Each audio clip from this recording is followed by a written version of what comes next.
Hello, ladies and gentlemen. Welcome to another amazing episode of the Escape the Board podcast. As always, I'm your host, Connor Sligowski, and my co-host, Charles Holmes. Welcome back, everyone. Today we're going to be talking about some more board game mechanics that you might see throughout game board mechanics that you might see throughout your adventures. Definitely, I think we're going to be talking a little bit more of the social aspect today. We've got some great options for you, like deductions, negotiations, and of course, cooperative titles. Yeah. Honestly, fitting these three into one episode only made sense because it is all more about, like you said, the social aspect, whether that is trying to work together to deduce a certain aspect of the game, or negotiating your way to victory, or just flat out working together to cinch the victory at the end of the game. Yeah. Starting off, I think deduction's a good place to start. That's the order we've been talking about it, so we might as well. Deduction's one of my personal favorite types of social games. Deduction is fantastic. So deduction games use logic. You've got the game where you're given clues, or you narrow down your choices as you try to come to a conclusion at the end that essentially cinches the victory. To put it, a little more simply, think of Clue. Pretty much everyone out there has played Clue before. You have a couple of clues that you use to kind of narrow down what options you're looking at, and you try to be the first one to come to the correct conclusion by the end of the game. Yeah, and on that note, another game that we own that is fairly similar to Clue is Mysterium. Oh, sure, yeah. Mysterium has got a little bit more of a spooky element to it, which is weird to think when Clue's already talking about murder. Right. Mysterium, you play, so you've got two different groups. You've got a solo player that plays as the undead, the ghost, and everybody else is playing as psychics who are communicating with that ghost. And you have to, honestly, Mysterium could even fit under co-op for the first phase of the game. Well, maybe. Maybe. I think that the big difference is in co-op games, you really see victory or loss as a team. You can't win solo on co-op. That's games. True. So Mysterium has the psychics communicating with the undead, and the undead has to use these abstract artwork pieces in order to give clues to these psychics so they can find their own individual person, place, and thing that they think this ghost was unalived with. And then it moves into phase 2, where only one of those sets is true. And then you have to work together as a group of psychics to figure out exactly which one. Right. And that's where I kind of brought in the co-op aspect to it. Right. Because really, I could be mistaken and I could be remembering wrong, but I think Mysterium is a win or lose as a team, sort of. I didn't remember it like that, but you might be right. It's been a little while since we played. Right. Like I said, I may be remembering wrong, but I distinctly remember phase 2 being a work together sort of thing. I know that if you don't get your stuff discovered by phase 2, then you're out of the game. Right. So that's a sort of PvP type of thing. Well, it's not necessarily PvP, because again, it's really very personal. That's true. There's nothing I can do to screw over someone else except for intentionally throw them off. But that doesn't help me in the long term. Right. Definitely not PvP. Maybe some co-op elements to it, but not distinctly a co-op game. Right. It is definitely a deduction game. So deduction has two, I think, kind of main categories that it fits into. You've got kind of a static deduction type game, like Clue or Mysterium, where there's a right answer and you're trying to get the right answer. Right. And then you've got more of a dynamic type of deduction game, like One Night Ultimate Werewolf or just Ultimate Werewolf, where sometimes the answer changes or there's multiple answers that you try and figure out, sometimes as a team or sometimes more solo-esque. Right. Yeah. Or like Death of the Party is a game that you picked up recently. We haven't had a chance to play. I'm so excited to play that game. We are going to do everything we can to try to come up with the equipment to record that gameplay, because it does seem like such a unique take, especially on this type of game, on a deduction game. I think we've talked about it before on the channel, but Death of the Party is it is a social deduction game played at room scale. Depending on the amount of people you have, you play in either 2 or 3 rooms, and you are trying to deduce who the serial unaliver is at this party. So really, the game plays a lot more like One Night Ultimate Werewolf, but its theme is more in line with a live action Clue. Right. I would almost argue that it plays along a similar lines of Among Us. Oh, sure. The app that everybody was playing a couple of years ago. Yeah. It is because the people that are playing against majority of the party, the serial unalivers, they can actually take players out as you play the game. So it adds that extra level to it, and I'm itching to play that game so bad. Right? It'll be good. It'll be good. Definitely going to take a lot of resources to put together, though. Yeah. I mean, then there are some other games that require just like a small element of deduction that aren't necessarily deduction games. Yeah, something like Chameleon or Codenames. Sure. Yeah. Which, I mean, they in a sense really are deduction games, but especially. So when I think of Chameleon's a game where you've got one person that's trying to do one type of deduction, the more static deduction, and then the rest of the group is trying to do more of a dynamic deduction. Right. So it really incorporates both elements. It does. I guess I should have let you finish your sentence before I threw those 2 games in there. No, they're good games. They're good games. Definitely worth chatting about. And then Codenames, I think, really fits into the dynamic deduction as well. Yeah. Because you have some very versatile clues coming from your partners. Codenames is a great party game, by the way. If you're not familiar with it, then I doubt you play a lot of board games, because it's a pretty common game. At least around where we're at. Yeah, it seems to pop up a lot. If you are interested in deduction at all, and you enjoy the social feel of teams playing against each other, and this game can hold, I think it says 4 to 8 players on the box. I could be wrong on that. Don't quote me. But like, this game can host a fair amount of people, and it's always a good time, because you're giving a number and a word, trying to get people to guess where on the board that your field agents are. Yeah. These words are their code names, hence the name of the game. And you've got to find a roundabout way of getting there without actually giving the words. Right. It's like a deductive version of Pictionary sort of thing. I would have said more like Guess Who, but yeah, maybe. Yeah, something like that. Yeah, like kind of like Pictionary. I would argue Guess Who is even a deduction game. It definitely is. Guess Who is definitely a deduction game. And that's why I kind of used Pictionary, because I was trying to get out of the realm. The thing is that Pictionary is also a deduction game in a very, very dialed back kind of sense. Okay, I could maybe see that. Maybe. Now I can see it. Okay, so one more little plug-in for Codenames for anyone out there that hasn't played it. One thing that Codenames has that really makes it stand apart from other deduction games, generally speaking, in deduction-style games, you get there's almost a sense of adrenaline that comes from this combative mentality you get with the other players. Yeah.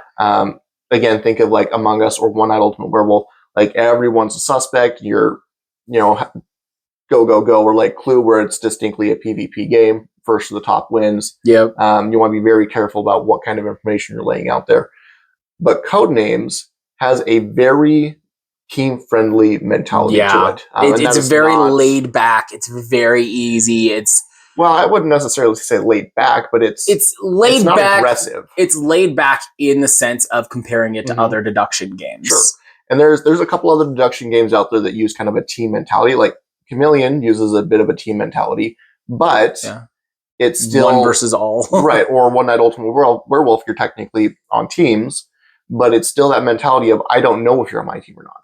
Yeah. Codenames from the get-go, you're like, okay, this is your team. Trust them. Work with them. It's a very, very friendly environment compared to other deduction games. Very. Definitely a game that gets pulled out at our table quite often. Yeah, that's for sure. I think another game, before we move on real quick, that kind of surprised us that was listed as Deduction is Winter, Dead of Winter. Oh, Dead of Winter, yeah. That's kind of what I was thinking about when I said that there's some games that have that's why I said I should have let you finish your sentence. No, you're good. You're good. But yeah, Dead of Winter is a very interesting worker placement style game, but there is some of that deduction element in it where there might be some sabotagers, some saboteurs in the group that you've got to kind of kick out of the team. Yeah, Dead of Winter is definitely a game we'll cover in future episodes because it's a game that we very much enjoy. But there is a 33% chance, there's a 1 in 3 chance for every person that their goal for the entire game is to ruin everybody else's game and play for themselves and not help everybody else. And so you've got this sense of, we need to work together because we're in a zombie apocalypse, but there could be someone, and depending on how many people you're playing with, there probably is someone trying to ruin everything. So you have to keep an eye out on that as well as play the game cooperatively. Right. And so it adds that deduction on top of a co-op type of game, which makes it very unique feeling. It does, and that's another game that is super fun to play. I know I say that about a lot of games, but we have a lot of really good games. We try to pick up the best, that's for sure. So yeah, anything else to say about deduction games? No, so I think final thoughts on deduction is it's definitely something that we enjoy. Obviously, like most of the game types we've talked about in the last couple of episodes, we've listed a few here and there, but the game types that we really enjoy, we tend to list tons of games because we've played tons of games because that's the type of game we enjoy playing. And I feel like our list here has been longer than normal, simply because we do enjoy that type of game. At our table, in our friend group, they're games that are often pulled out, often played, and are always a good time. Yeah.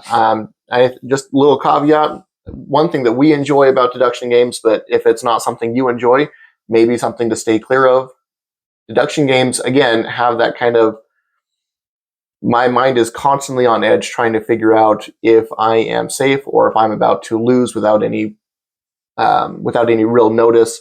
And so if you really like the sudden aggressive suspense, which is a really weird way to phrase that. That's a very weird way to phrase that. You're in probably accurate. Because at any moment, the entire game could just flip. Yeah. If you like that kind of feeling, I think that's why we enjoy playing it. Is because there's always that what if. Yeah. But I think that just about sums up deduction. So let's go ahead and move on to negotiation. Yeah. So what is a negotiation game? So negotiation games are games that have at least a fairly important part of the game that gives players a chance to make a deal. Okay. In order to progress their game. Okay, so I'm their own Monopoly. Game. Monopoly has a negotiation. Oh, we're agreeing this time. Yes. Oh, good. Okay. It does have a negotiation phase to it. It does. Where you are allowed, if somebody is willing to get rid of one of their properties, then you can start negotiating price for certain properties. You can get multiple people in on that negotiation. Another game that has a similar feel to that, when I say similar feel, specifically the negotiation, game that we very much, I personally enjoy in our collection is Cosmic Encounter. You know, it's interesting you bring that up because they're two very different types of negotiation. They are very different types of games and very different types of negotiation. But negotiation is negotiation. Oh, absolutely. Absolutely. But I think it brings up a good point that in games with negotiation mechanics, you'll see usually one of these two different variations. Sometimes you'll see both, but usually it's either trading resources to get ahead, like Catan. Right. Or it's asking for specific aid in a project, like Cosmic Encounters, or drawing a blank here, but I know there's got to be more games in our collection that allow a negotiation element like that. Diplomacy? Yeah, like diplomacy, where you are specifically calling for aid to come in and help wipe out enemies. Now, don't get us wrong. Charles may be able to say so. I have never finished a game of diplomacy. Correct. The problem with diplomacy is that every round takes at least 15 minutes, probably closer to 20, 25. Yeah, that game is forever long. Definitely something that would be interesting to finish at some point if we can get the right group. Yeah. Because that's a kind of game that is convoluted and complex. You need thinkers to play it. So when I say round, you can expect... So the game is set up similarly to Risk. And think of how many rounds you play in Risk. Again, each of those is taking at least 15 minutes. Yeah. Diplomacy is a game designed to have a group of 6 people take 8 to 12 hours playing it. Yeah. It's ridiculous. It's a long game. No, I've never successfully completed it. But Cosmic Encounter is a game that we've completed several times. So Charles compares Diplomacy to Risk. I would even compare Cosmic Encounter to Risk. Sure. There is an area control aspect to it where you are trying to take over your opponent's colonies. But in every round, on every turn, there is a chance for a negotiation to happen because each player gets to decide whether or not they're going to attack. There's actually a double phase negotiation going in. It's almost a triple phase. So you start off with 2 people going head to head, and they put down either an attack, a defense, or a negotiation card. Right. And so even the people attacking each other have a chance to negotiate, and if they decide that they're going to go to war, then they have a chance to pull in other people as an additional negotiation phase.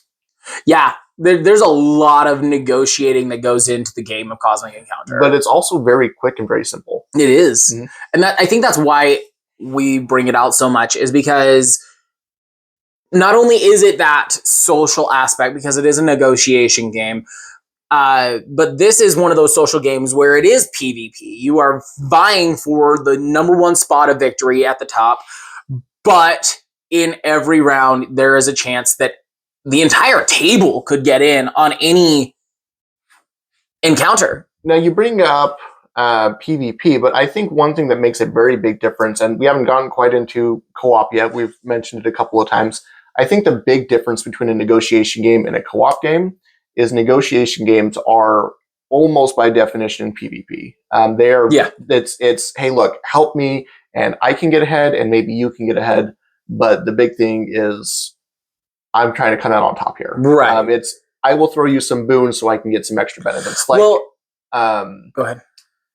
Munchkin is a negotiation. It has negotiation elements in it. Yeah. Right. I would almost argue that the difference with negotiation games, or I shouldn't say difference, the caveat with negotiation games is if you don't take place in the negotiation, you are almost guaranteed to fall behind. I mean, there's definitely different degrees of it in different games. Right. But I absolutely agree. In negotiation style games, you get a huge boon for participating in the negotiations. Right. And if you're the only player not participating, you're probably going to catch lose. up. Yeah. I think, and that's with negotiation as a I wouldn't say that you're probably going to lose, because when I think of Cosmic Encounter or Munchkin, one thing that I find frequently is there's usually one player that people refuse to negotiate with just because they're doing so well with the luck of the draw. You can succeed just fine, but it's probably because everyone else is already spiting on you for being successful. That's probably an accurate assumption. Yeah, accurate assumption. But yeah, that the key to negotiation games is negotiation is one of the key aspects to the game. Yeah. If you're going to play a negotiation game, you might as well take place in negotiation. Monopoly, where it does have a negotiation phase and little bits of negotiation in it, it's not integral to how the game plays. Well, and then, I mean, you say that, but there's also a lot of games out there where you can do some negotiation, but it's not built into the game. So, like, for example, when we play Dice Throne, especially in large groups, we spend a lot of time trying to convince each other to attack certain people. Right, but that's just us as a play group. That's not a mechanic built into the game. That's what I'm saying. Monopoly does have that built in, and I'll give that to you, and that's why I agreed with you in the first place. But if you're going to play negotiation games for again, and that's why I'm making this distinction, is because Monopoly has that negotiation element, and it is built into the game. It's not an element that everybody plays with. Sure. Well, and again, you get the same thing with every negotiation game out there. Again, Munchkin, sometimes you'll have players that just refuse to participate in the negotiation phase. Right. And it doesn't really matter much. But I get what you're saying. Maybe my point is I don't play games like Cosmic Encounter or Catan or Diplomacy, if we ever get around to finishing it, expecting not to be part of the negotiations. Catan, I can get away with not being part of the negotiations, especially if it's one-on-one. Well, that's Cosmic Encounter. I lump kind of into that same group as Munchkin, where sometimes it can be very beneficial, but it might not really be worth my time every time. And because, quote, every time, any time, to be participating in the negotiation, like it's not a critical element. In Diplomacy, it is. Like I don't think you can play Diplomacy without negotiating. But with these other games, it's definitely. I would argue that Cosmic Encounter would be very hard to play without the negotiations. You have to play that first round. Like I said, negotiation comes in two different phases in Cosmic Encounter. You definitely have to play the first one. The second one is completely optional. Which is fair. Yeah. Okay. I mean, now that we're on the same page. Any final thoughts on negotiation? No, it's yeah. And so if you like games that are social, where everybody can get in on every round, where it's, hey, you scratch my back, I scratch yours sort of mentality, then negotiation games are definitely for you. And I highly recommend looking into some of the games we mentioned in this section. Now, games with forced negotiation generally fall more into the co-op version. That's because true. You cannot succeed without participating. And that is a good segue. Let's move on to co-op. Yeah, so I mean, definitely, I think top of our list for co-op style games, and one of the only co-op games that we own. Is Pandemic. There's not a lot of co-op games we own in our collection, but Pandemic definitely sits at the top of the roster. Yeah. Actually, I have another one called. Comanauts. I always have to think about how to phrase it because it's easy. The way the word is, it's easy to want to pronounce it different ways. But it's Comanauts. And remembering. It has a similar kind of feel. I don't think I've ever actually played it with you. That would make sense. I know I played it a couple times doesn't with my sound brother. familiar. I played it with a couple other friends. But Comanauts has kind of a similar premise to Pandemic, where there's a world-ending crisis, and we have to work together as a team to eliminate threats. Specifically in Comanauts, since you're unfamiliar with it, and I'll do a quick rundown on it. It is a longer style game. The box says you should expect it to last like 60 to 90 minutes. I personally never had a game last less than 2.5 hours. Ouch. Which I'm a good board game player, so it seems very deceitful that they're going to put that on the box. It is a long game. Not as long as Diplomacy. Not as long as Diplomacy. Gee, I wonder which one of us buys the longest games. So Comanauts, basically there is a scientist who has created a special device that's supposed to help create like limitless energy or whatever. But it is collapsing on itself, and it's going to create a singularity that's going to destroy all of existence, right? And he is the only one that can possibly fix it, but he's fallen into a coma. Okay. Yeah. So the government has sent out for a bunch Shrunk people down in a submarine and sent them into his head? Not quite. No, it's more of an Inception style thing where they put you up into booths and you just kind of jump into his dreams. Gotcha. But the government has sent out for a bunch of different adventurers from very different genres. It's very interesting that the different feels the different playing characters can take. But anyway, yeah, a bunch of adventurers to come in. Obviously, each player at the table is going to take the role of an adventurer. You jump into the guy's head, and you have to kind of navigate through some of his memories and fight his inner demons. And if you can quell his inner demons, then you can help him start to wake up. Okay. The game is designed to take place so you can do one-shot games, which is fine, whatever. But if you want to play the whole campaign story mode, it takes place over 8 successful games. Okay. Yeah. Who's the creator of that game? Yes, absolutely. Okay, so it's not a Joe It's Magic. not Joe. It's not okay. It sounded like a game that would come. Actually, I might have to double check that, but I'm pretty sure it's not Joe. But okay. It is pretty complicated and complex, like Joe would do. I'm pretty sure it's not Joe's game. Okay. Pretty sure. Yeah. So other cooperative games, not something that we pull out super often, but I do own Sentinels of the Multiverse. Yeah, I think I played that once. Yeah, I'm pretty sure that I've only pulled it out a couple of times. It's not a game that gets pulled out super often, right? But it is a cooperative game where you're working to fight against villains. You play as individual heroes, and each hero has their own sort of deck. Right. And you're just you play through the deck, and you're trying to fight the villain. It's not an easy co-op game, that's for sure. But definitely something we own. And then a lot of games are going to have co-op variants as well that are worth bringing up. I know that we brought up Terraforming Mars several times on this podcast. Terraforming Mars has a co-op mode. Yeah. And then another game that we love to play is the DC deck builder games. That's got there's a co-op variant that Charles actually bought a long time ago. We've played that quite a bit. It is my personal favorite version. I enjoy that version of the game much more than the head-to-head version. Yeah. Another